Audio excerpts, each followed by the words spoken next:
കോട്ടയത്ത് ഭാര്യയെ കൊലപ്പെടുത്തി കൊക്കയിൽ തള്ളിയ കേസിൽ പ്രതി സാം ജോർജ് പോലീസ് കസ്റ്റഡിയിലായി.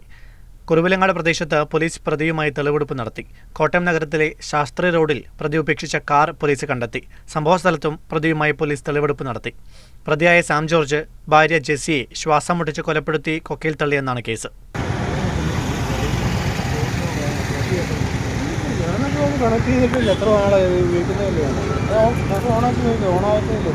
അതിങ്ങനെ കറങ്ങിക്കൊണ്ടേ ഇരിക്കും. ഞാൻ പറഞ്ഞില്ല, അത് അതിൻ്റെ പുറകിൻ്റെ റേഡിയോ മിറർ അതിന് മുകളിലേക്ക് വന്നിട്ട് ക്രാക്കായി സ്റ്റാർട്ടായിട്ട് ചെയ്യുന്നതല്ല. ഇത്